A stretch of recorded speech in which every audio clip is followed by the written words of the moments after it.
Good morning. Oh, let's hear it again. Good morning. It's Friday after all, right?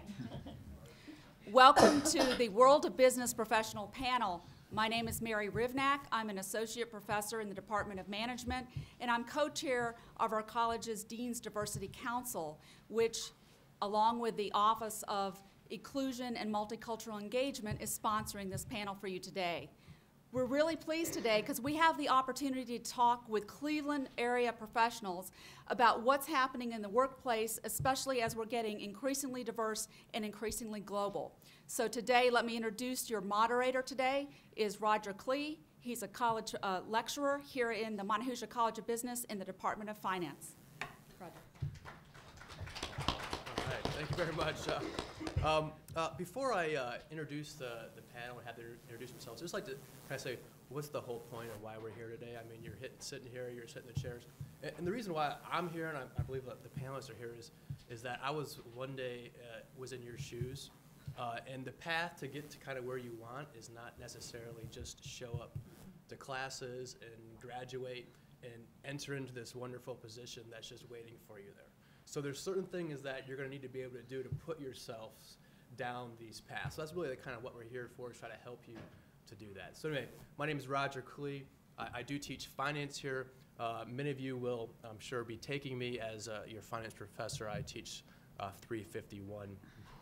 I have worked also, my first job after my master's was a manager of financial and strategic operations and a financial analyst at large corporations. I have been responsible for hiring people. I have seen resumes, I have looked through them, and I know, what would be better, or maybe some mistakes to avoid. So anyway, we're going to introduce the panel, and when I introduce you, please talk about your path, your career journey, and maybe a milestone or challenge that you faced along the way. So first will be Kim Kutris. Hi, I'm Kim Kutris. I'm the Associate Director for Human Resources at KPMG, one of the big four accounting firms, just a couple blocks down the street. I've been there now for 8 years. Prior to that, I was in Human Resources as well as Business Operations for KeyBank. I was there for 7 years. I have my graduate degree from Cleveland State, my undergrad from the University of Akron. I think the biggest, kind of to your point, how did I get here? I never planned to go into HR. And I thought I was going to be an accounting major until I got a D in accounting, realized that wasn't for me. But probably my biggest career milestone is getting that break and making my career path. I took a chance. Some people took a chance on me, and I never turned down an opportunity. If somebody asked me to travel, I did it. If somebody asked me to take a class, I did it. If somebody asked me to transfer departments, I did it. I got promoted actually just last year to Associate Director, and I'm now responsible for 4 states across KPMG of a global organization. Literally, helping to save lives, helping to impact lives, and it's been an amazing journey. All right, thank you. All right, next is going to be Kimberly Spates. Hi, my name is Kimberly Spates. I'm the Interim Controller at Vocational Guidance Services, which is a nonprofit here in the greater Cleveland area. I've worked there for about 2.5 years. I started as a senior accountant, and recently I've been promoted to interim controller with a transition into the actual controller's position in a few months. I obtained or earned my bachelor's and my master's here at Cleveland State University. And I'm trying to think what else. And my career path, I started out, while I was here at Cleveland State, I did have an internship with a small CPA firm. So I started there. I learned bookkeeping, payroll, and also taxes, of course. And then shortly after that, I transitioned into the nonprofit world, and I have continued there since. And a major challenge, I would say, I earned my degree later in life. I was 30 when I earned my bachelor's. And so a challenge for me was going back to school while working and doing everything else. And currently, I'm working on my CPA. So, just trying to do all of that, work full time, manage your family is definitely a challenge. Next, Kelly. Hello, I'm Kelly Donnelly. I'm a tax accountant at Bober Markey Fedorovich. It's a regional CPA firm in Fairlawn, Ohio. and we actually just acquired a Cleveland office. It's right on Public Square across from the corner alley, so you may see it. I graduated from Cleveland State in 2013. I did the master's in accounting program and tax here. I had done my undergrad at John Carroll in finance. And while I was here, I was really impressed with the opportunities that you have at Cleveland State to get in front of employers, either through the career fairs or through Beta Alpha Psi or FMA. A lot of chances to actually speak with employers and meet them. I was really impressed. And after I graduated here, I worked for a firm in Cleveland, Ohio, a public accounting firm. I finished a few parts of my CPA, and now I'm at Bober Markey Fedorovich, which is a really great place. Really found the right place. We're very community service involved.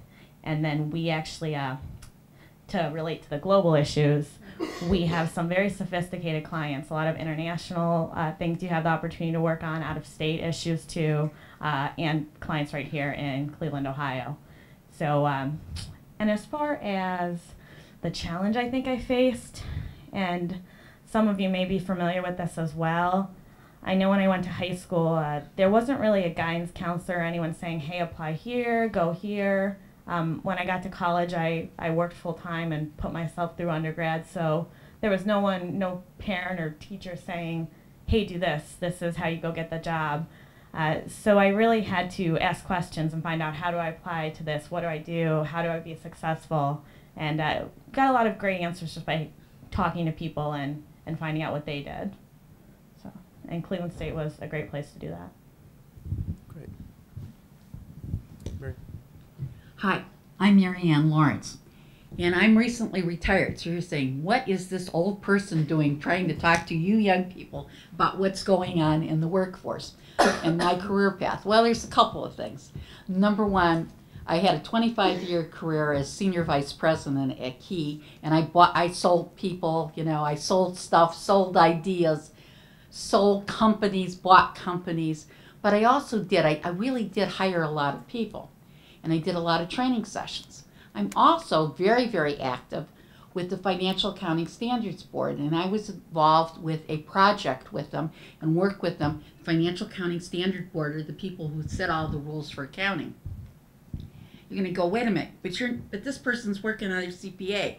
You don't have a CPA, you're a finance person.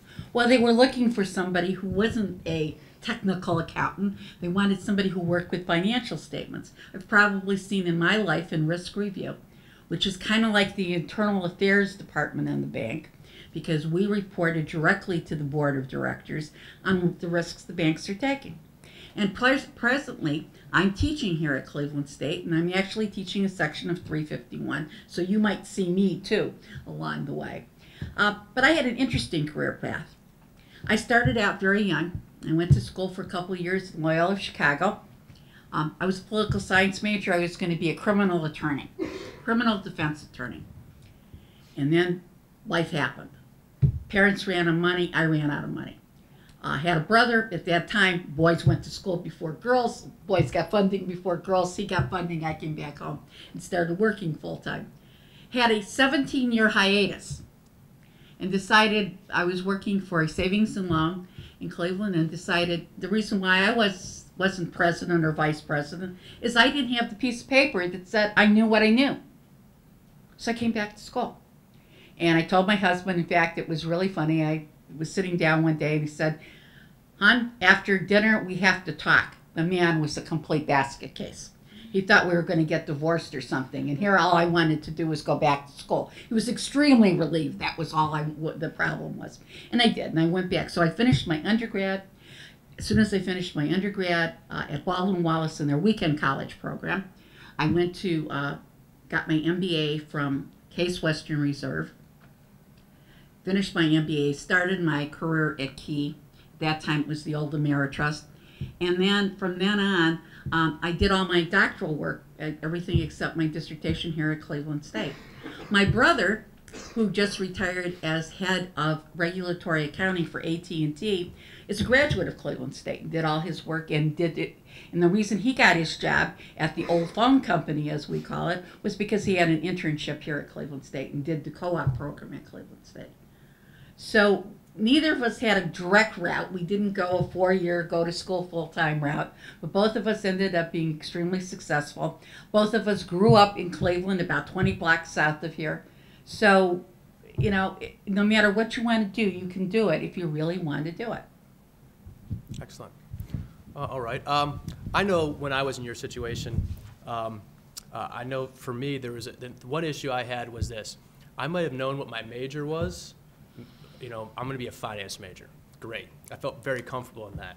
Then if I was asked, what job would you have? That's when it would be a little bit more uncomfortable because I didn't really know. I was going to have a job in the field of finance or I was going to have a job in the field of accounting and had no idea really what those jobs were going to be. My information about where I would get, the information that I had about these jobs was really based off of movies. And let me just tell you, if your information is based off of movies, it's just not realistic at all. All right, so the question here for the panel is, give us a common misconception that you believe new graduates have about the workplace today. We'll just start down. I'll start. I'll bring you ahead. The most common issue that we get when we get new graduates that come in and we're interviewing new graduates is that they believe they are going to be the president of the bank within 6 months after they graduate from, they come in and start. Young people, and I really, really think this is great, want to make a difference very quickly, and you can, but you're not going to become president of the bank within six months.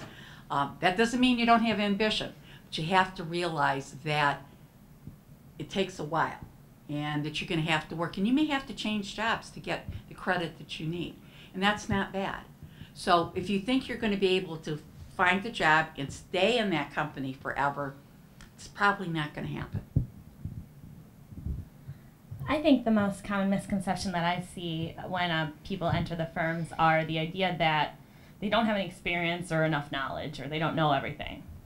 We teach you in public accounting. We don't expect you coming in knowing the tax law. And even with our interns, they'll say, you know, I haven't had enough courses, or they'll worry because they only had a job at the grocery store. You can really use that experience. You can bring it and apply it to either customer service, or you see the business, you see what's going on. You can apply that to the clients and, you know, use your brain as to how you can help them. So I would say just using your experience and your knowledge, you really do have more than you might think, and bringing that into the workplace. I would say a misconception would be salary. Oftentimes you hear, you know, what different people make in different positions. And obviously, you know, depending on what area of accounting you go into, you know, your salary may not be as high as you expect it to be, especially in the nonprofit world. The salaries are usually considerably lower than a public company. Let me just say there before you go. I mean, and then that's one of the reasons why, again, you're here today, is that I have to start planning and researching my field. I have a vision of what this field is. The reality of this field may be very differently. What is the salary? What is the, are there opportunities for, do I need an advanced degree? Can I go get into this job? What are the working conditions? I mean, those things can be researched now. It's kind of a little too late when you're already in that particular job to hit the time machine button. But I actually think there's two misconceptions, and definitely following kind of along what you've heard up here. One is, if you're at the top of your class in your undergrad or your graduate program, doesn't mean you're going to be top of your game when you get in. If you're in the middle of your class in your program, doesn't mean you're always going to be in the middle. I remember my undergrad program, I have a bachelor's in history, nothing to do with what I do today. And I was kind of the middle of the road. I'm one of the top performers in our company today. I watch people come in, they're like, I was the #1 student in my accounting program, and they may not work out as our best accountant. I think the second misconception, it's okay to get your degree, to get into your field, and then turn around and say, but I don't know what I want to do when I grow up. You know, I'm almost 40 years old, a couple years away. There are days I still don't know what I want to do when I grow up, and that's okay. Life continues to evolve, and I think knowing that you can get those experiences and get those opportunities, and then turn around and say, what can I do with this, and how can I transfer these skills into something I want to do as a career, not just a job. okay.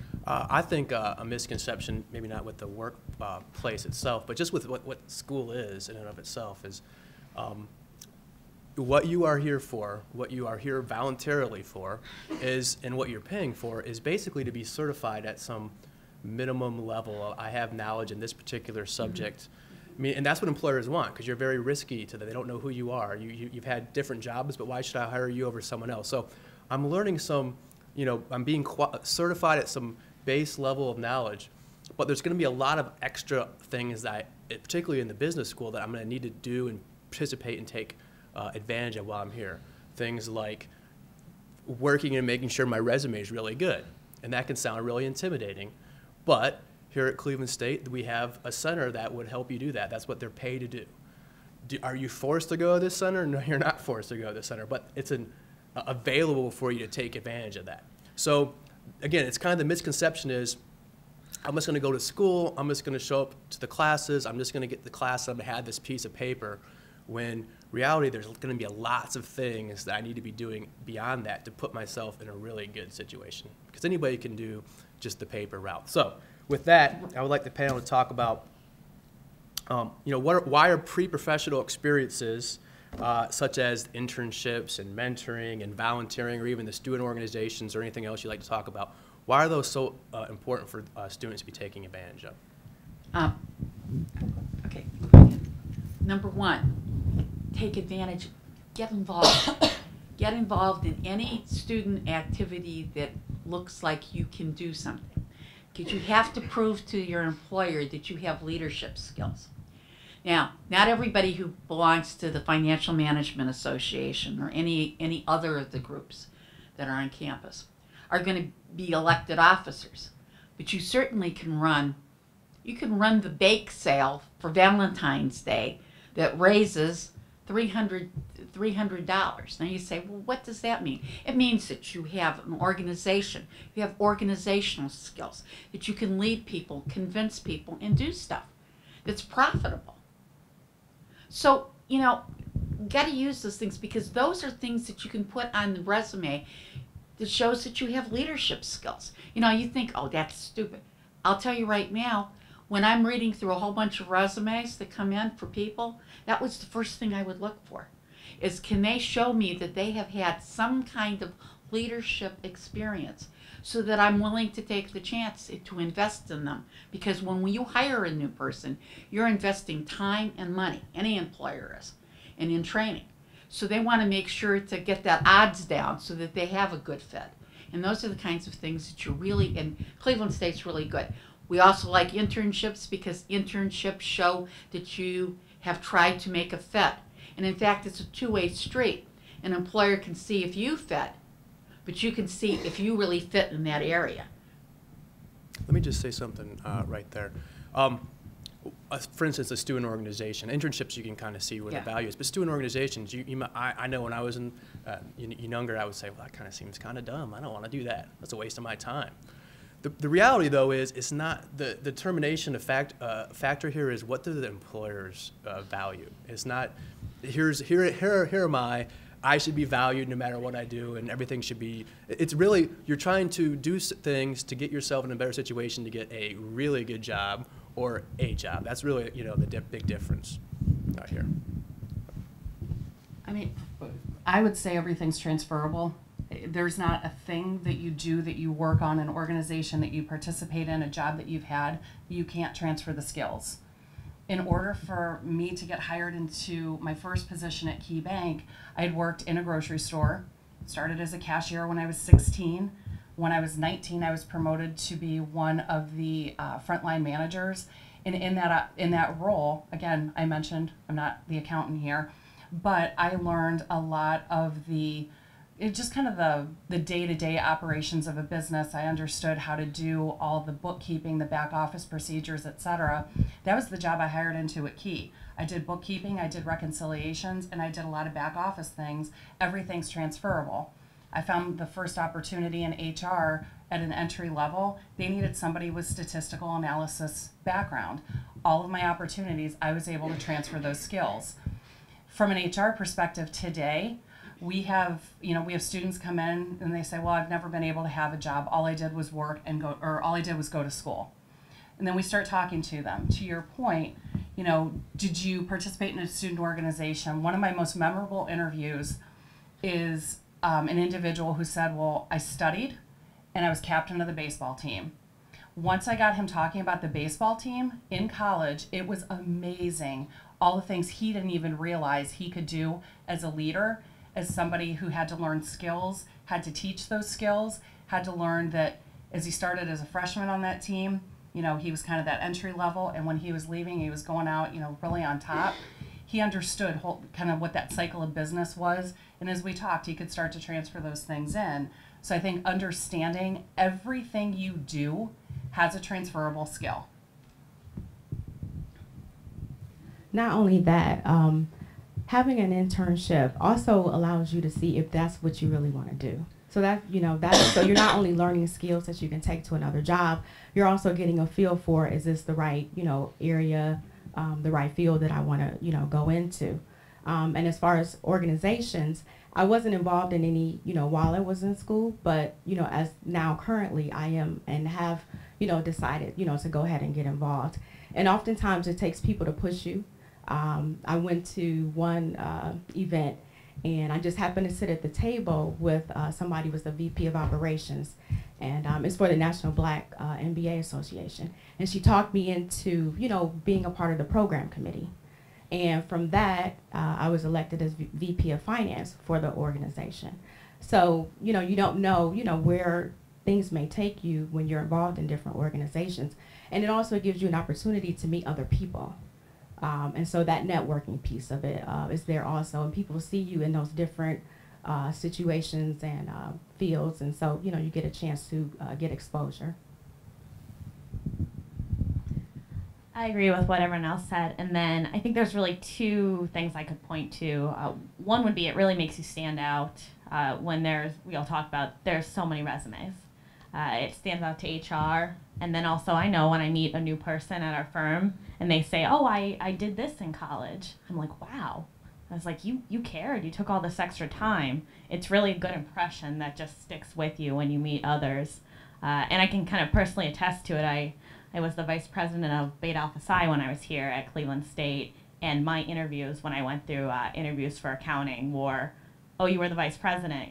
What did you do? What did you set up? What did you plan? They were just revolved around that and how involved I was, and it really paid off when it came to job offers.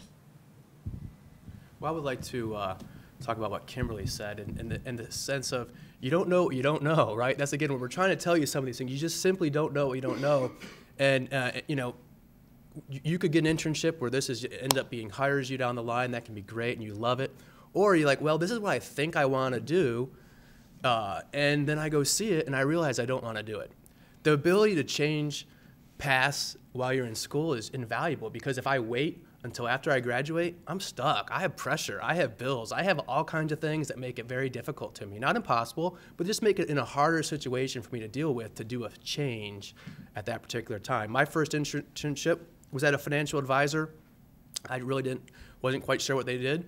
I went to school in Alabama, and I realized that wasn't what I wanted to do.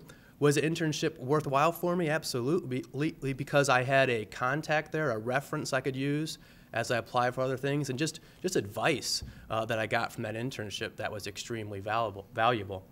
The second thing about internships is I really think that that's one of the strongest benefits that Cleveland State offers. The fact that we're right here downtown is just extremely valuable in the sense that I'm close to all these businesses. There's great internship opportunities that, frankly, I wish I would have had as an undergraduate student coming out. As a finance student, we have people that have internships through rotational programs, through Key Bank and through the Cleveland Clinic. And how do I get into these internship programs? There's some of them that for instance, these rotational programs, I have to apply during certain times during the year. Meaning, if I'm not talking to my sources, particularly professors and career services and other things, if I don't know when these are, I may never have ever applied. Okay? And that's, again, why we want to talk to you here today, is to get connected. Find out when all these events are, what I need to do next. because when you get into one of these rotational programs and you have a job lined up before you graduate, life's a lot different than I've graduated, I need help getting a job, and I'm really starting to get depressed. So again, that's what I would tell you here today. Now, for the panel, I just generally here give the biggest piece of advice for college students today, particularly for some younger students who may be uncertain about what major they would like to choose.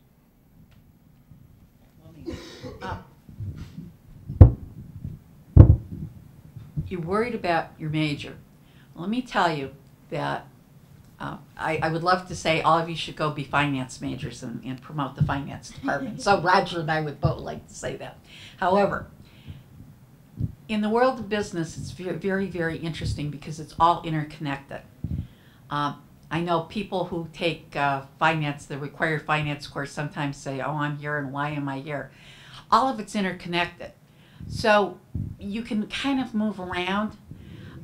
So you take what you're interested in. However, once you get out in the real world, sometimes you find out business isn't for you. I've had people that I've worked with, very close friends of mine, who started out in the business world and worked for 10, 15 years in the business world, were very successful, got promoted, made lots of money, and said, this isn't for me. I had one person who went over to be minister, another person that went to work for the FBI. Not in the fraud unit either. They're working as the actual agent, and it was a woman. So your majors are important because they teach you technical skills. My brother, who was with AT&T, who said very simply, when he was in school, he was worried about getting technical skills. So your undergraduate degree kind of gave him some technical skills. He often wished that he had taken a much broader base stuff and took a lot more humanities stuff, English, history, to get that well-rounded education. So although we want you to take business courses, and in your business majors you don't have a lot of room for a lot of other things, the other things are very important because those are what make you who you are. And they make you unique. And that's how come a history major can be successful in business, along with an accounting major, a finance major, a marketing major. The best advice I could say for right now, if you're a freshman or sophomore, is to start getting involved now with the Career Center. If you haven't gone on Career Line yet, go on there. There are so many jobs. I still get the email alerts every day a new job is posted in finance or accounting. I did my first internship when I was a sophomore, and it gave me the chance to see this is a great thing, but not for me. And the same idea, I went to a financial advisor, interned there, said this is not what I want to do. I was able to check out a few career fields and then pick up some skills, and you don't have to be a junior or senior to start. You're freshmen, sophomores. I mean, you can apply for a lot of things and at least get the business experience and then go on to something else. A piece of advice I would give is to maybe become a part of or participant in the mentorship program here. I am a mentor, and my mentee was, she wasn't sure if she wanted to continue to go into the accounting field. And after, we talked and we had, a few meetings, she decided that she did want to stay in the field. So there's an opportunity there, and also possibly informational interviews with people that are in positions that you think you may want to go into. So that will give you an opportunity as well. Have a sense of who you are. So I've mentioned I have an undergrad in history. What I didn't mention, I started out as a physical therapy major, went into marketing for a year, and then I ended up with my history major, and I still graduated in 4 years. I walked out of school thinking I was going to go into museum administration. I did all my internships in museums, and I found out I hated the politics. Museum administration is very tough. They are run very much on government money and donations, and I hated it. So my job that my entry-level job at Key that I started in operations, that was so I could get a job and figure out, well, as I mentioned earlier, what do I want to do when I grow up? So, but what I did in getting that history degree, I loved it. And I actually focused on a lot of interracial relations, intercountry relations. I focused a lot on conflict management, all skills that I can use today. And it's fascinating because I walk in, for KPMG, I'm one of our firm's certified diversity trainers. I'm one of our firm's conflict resolution trainers and managers.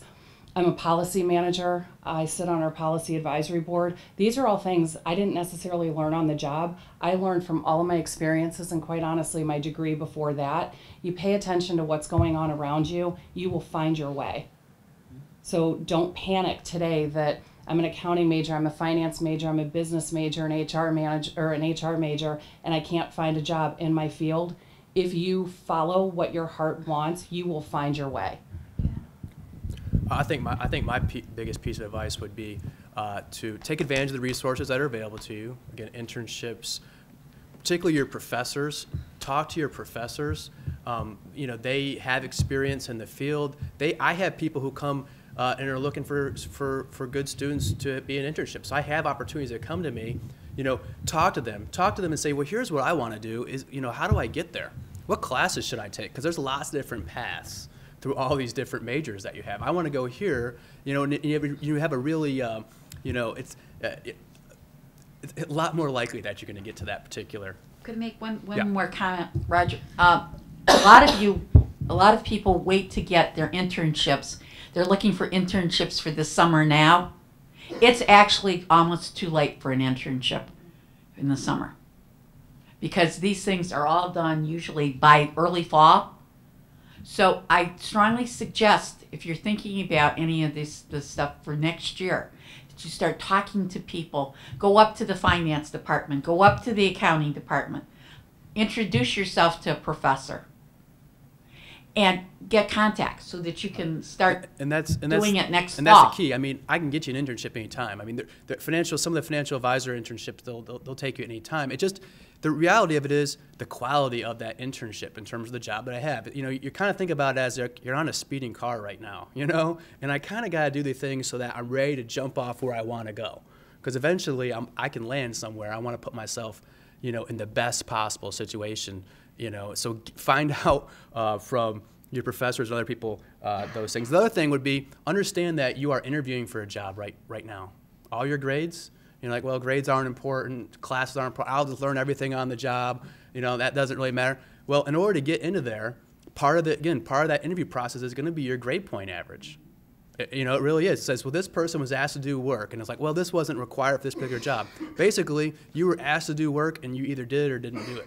You know, so again, you're leaving a trail for prospective employers to say, you know, is this someone who I want to take a risk on? So by studying hard, you are interviewing now. Not only that, but you have the ability to have a relationship with a professor. I have had students I have a student of mine who graduated last fall, and he got a job, a medical mutual rotational program that they hired 6 people out of 1,000 applicants.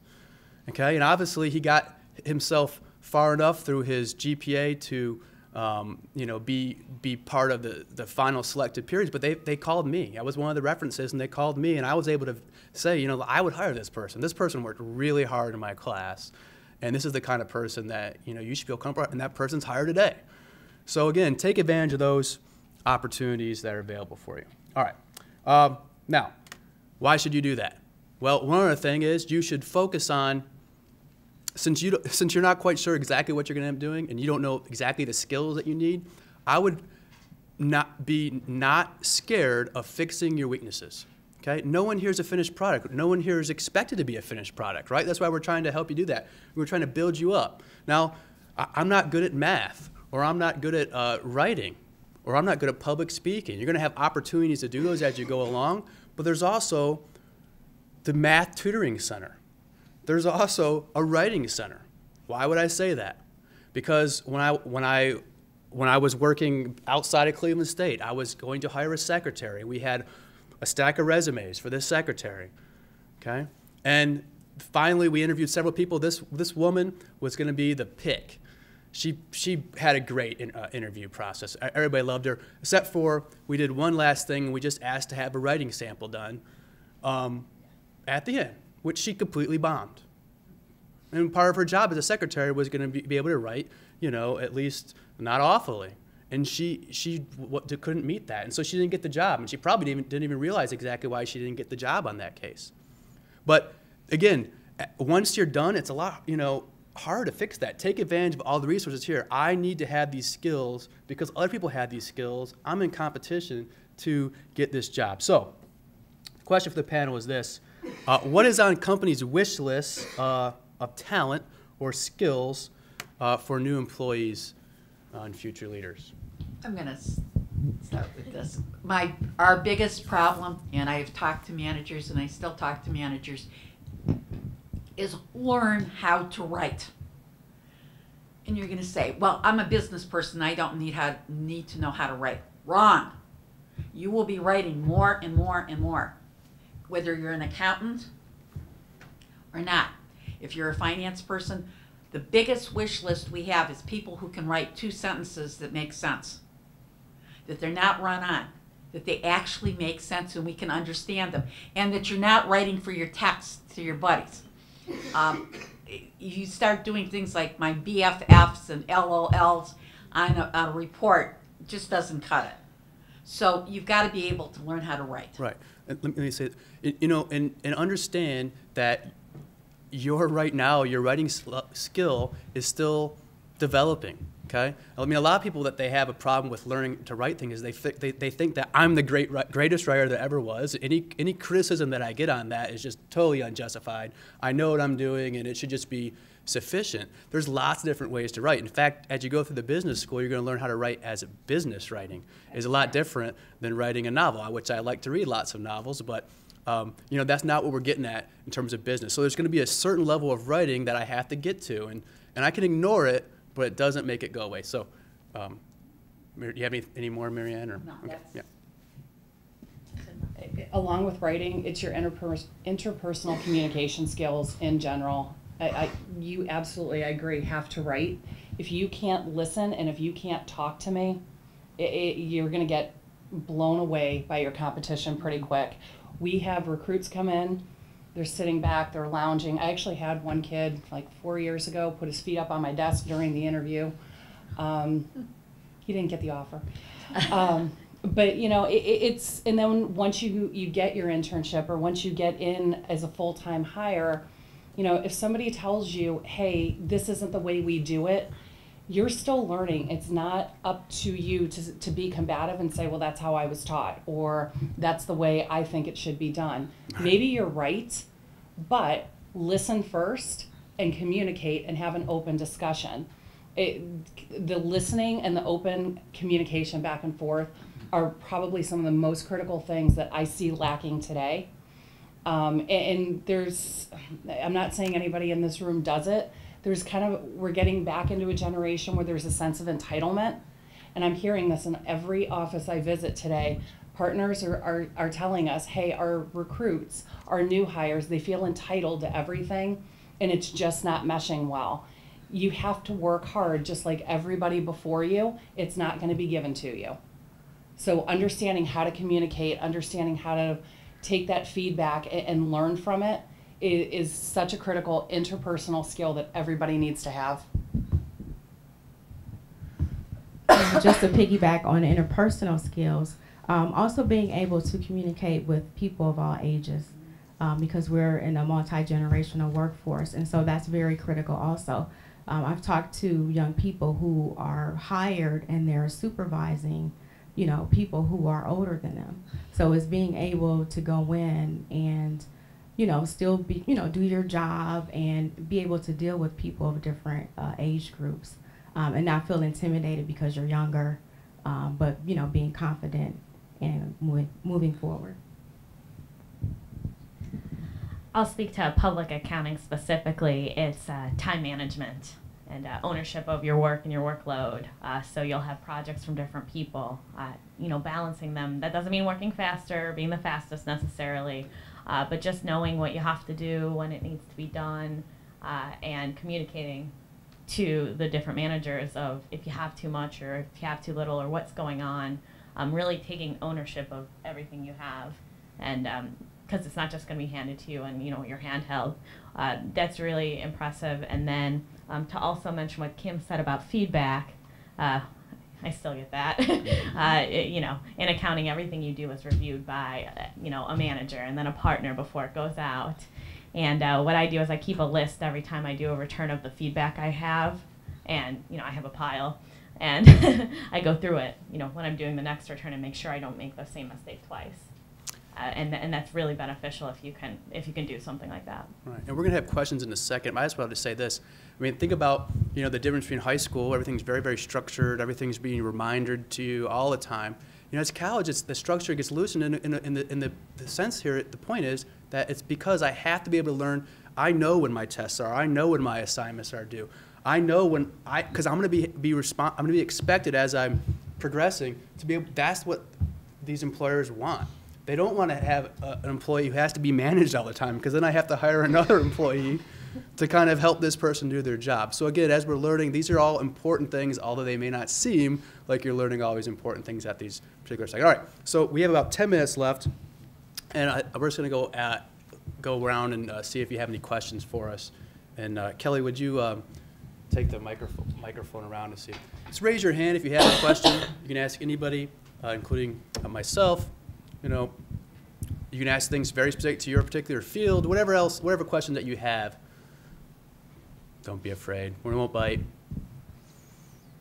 It's a really great opportunity. You don't get the chance every day to ask professionals anything you want. You can be very selfish. Help you.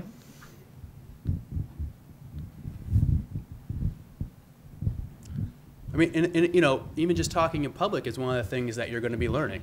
So for some of you, like, I'm really kind of nervous about it. Well, you know, I was nervous for you to ride a bike, right? And you know, eventually it's not so bad anymore. But that's part of these experiences that you're going to be exposed to, because those are the things that are going to be expected of me. Yep.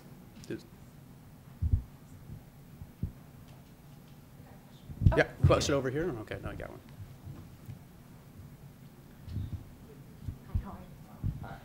I just wanted to say something. My name's Anthony Fluellen. I'm the Director of Employer Partnerships on the campus with Career Success Networks.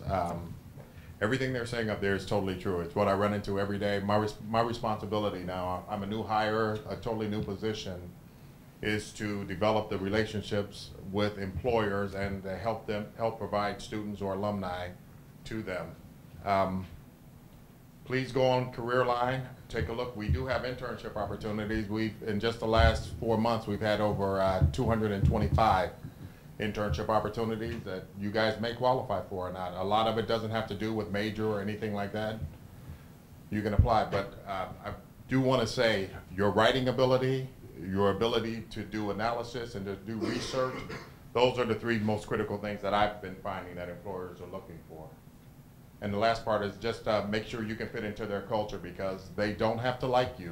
You know, if they don't think you're going to fit into their culture, you can be the best person in the world at whatever your major is or whatever your field is. They will not hire you now if they don't think you're going to fit in. Absolutely. Thank you. Thank you.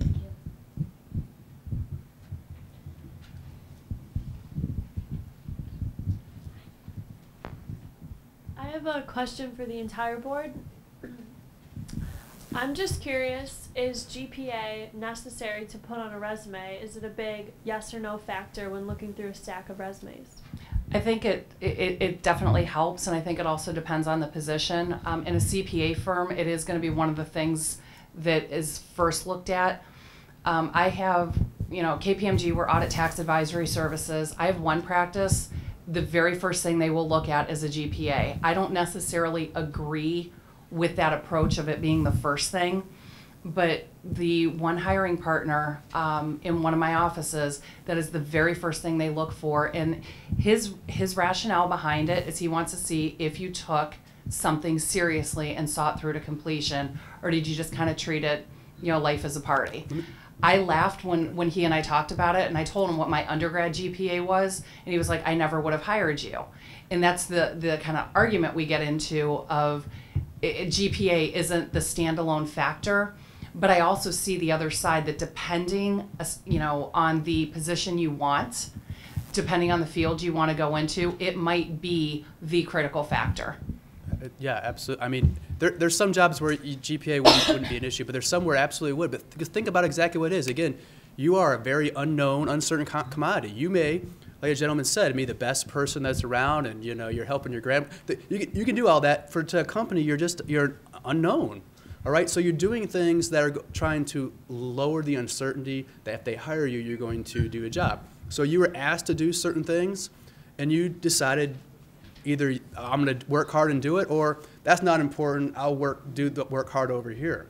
That's all. I mean, in a lot of ways, that's what it demonstrates. Now I know there's,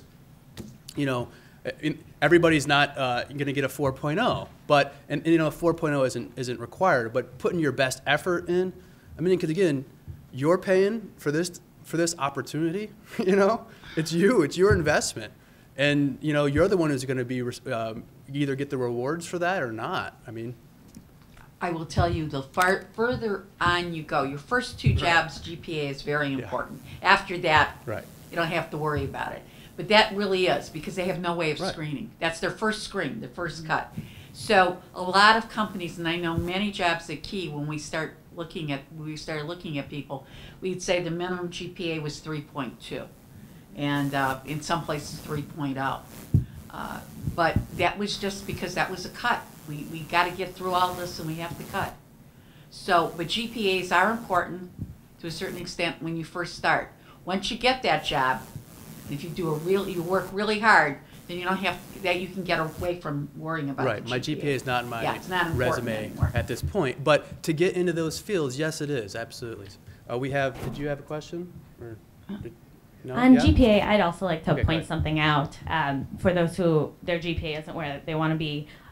Explain why. I put on my resume for my undergraduate GPA. Personally worked to finance 100% of college expenses because I was working 3 jobs while going to school full time. Or if you took care of a parent or whatever you had going on, feel free to bring it up in an interview. Or if you're emailing employers, tell them why it wasn't there. Yes. What else were you doing? But you have to be in. You have to still be in front of an audience. I had a student that actually I think they went to Ohio State, had a really horrible day. They had a bunch of good time, really bad GPA. They came here and after several years and then just worked really hard. And an employer is like, well, what's going on here? You have the ability to improve. You have the ability to prove, but you'd like to, if you could, right, obviously try to do it the whole way. Now this person has a very good job that they ended up getting, but all right. We have one actually right here if you still have. Do you want it? All right. Well, this is a question for the entire panel. Well, personally, I'm a business major with information systems, but I'm actually really interested in Spanish. I just want to be a translator. I mean, I know it sounds kind of ridiculous, but I don't know what my job outlook would be or anything, but I'm still unsure. But I know for a fact that I want to get into something that relates to that with Spanish, because that's what I'm really interested in. I mean, I like computers and stuff, but let me say this. Here's what you need to do, in my opinion. Find someone who's a translator. Go talk to the Spanish department and say, I mean, this might not be in the business field, and say, this is the job that you're doing. How did you get that job? Research it online. What's the opportunities for translators? What requirements? Do I need any professional exams? Because then it goes from kind of something I want to do to like, I know where I'm going and I know what I'm doing. So there's people that will help you to get where you're going. It's just that if you don't take advantage of it, you're kind of at that point. But absolutely, the resources are here at Cleveland State to get you to do that particular job. We have I had, because she's not there anymore, I had one employee. She was an administrative assistant. She was born and raised in Japan, but lived in the United States for 30 some odd years and did exactly what you just said. She called one day and she said, I'm done. I said, well, what are you going to do? And she said, I'm going to be a dual language translator. And while she had been working with us, she'd been doing exactly, what was just said, investigated what needed to be done, the additional requirements. And, I asked her how long she wanted to do this. And, for her, it was somewhat of a cultural thing because, again, she was born and raised in Japan. And there that's not something, that a female should be looking at doing in the generation she grew up in. I still keep in contact with her periodically today. She loves it. In different languages, different markets have different requirements of how to get into that field. but like you said, get to know your Spanish department locally. You're at Cleveland State, so you've got a great in to the Spanish department here. Also, don't be afraid to reach out to other schools. There's a phenomenal Hispanic organization and community in the Cleveland area. Get linked up with them.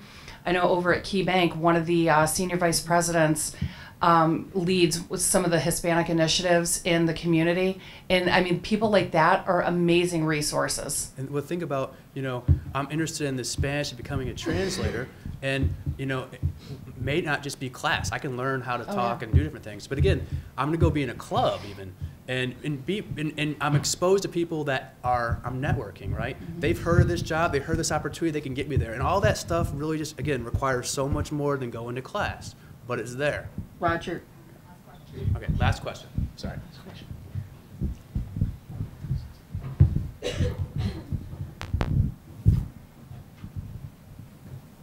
This question's for the whole panel. Would you guys rather have on a resume, would it be more impressive if a person's had like 6 jobs over the course of like, say 3 years? Or is it better if somebody's had like 2 jobs and held them for, not left or like fired or any reason, but is it more valuable to have like a job for less or more jobs? I get very nervous when I see job hopping. It doesn't show me stability. I do sit there and question why you've had so many jobs. Maybe you're trying to find yourself. I have a friend who is in the HR field, actually is in information systems, and it's like his personal policy, will never have a 2-year anniversary at any company. He hits 1 year and 11 months and he goes somewhere else. It's very odd. But that's his thing. But as he's getting older, he's finding it's a lot harder to find jobs because now employers are kind of looking at, I've had interviews with companies and they look and they're like, wow, you've been, you were with Key for 7 years and now you've been with KPMG for 8. For that, they see longevity. They see that I invest my time into the company and I'm willing to give it back. I'm not saying it's necessarily a full detractor, but from an HR perspective, it does make me very nervous. And that is one of the first things I personally hone in on. I think it depends. Sorry, I think it depends on what position. I mean, right. Before school, I had McDonald's, delivery driver, stocker, at a grocery store, land. I had all kinds of different jobs all of the time. But it's better to have jobs than not have jobs. Put it that way, because it shows that you're working. Again, you're talking about what if you show me a resume and all it has on there is GPA. I just went to school and that's it. That's all I did. That's a lot less impressive than I was involved doing other of these things, okay? I would just like to add that, obviously if you're in school, you're only working in the summer, so you may have different jobs. So again, it does depend on where you are, as far as school goes, where you are in your career. And employers, when they hire you, they're willing to invest in you. So if they don't know that you're making a commitment to them, then they may not be willing to hire you if they see that you are jumping jobs. I also want to circle back to, I mentioned it earlier when we were talking about GPAs. I mean, there's definitely something to be said for loyalty and longevity with a company. Very impressive always.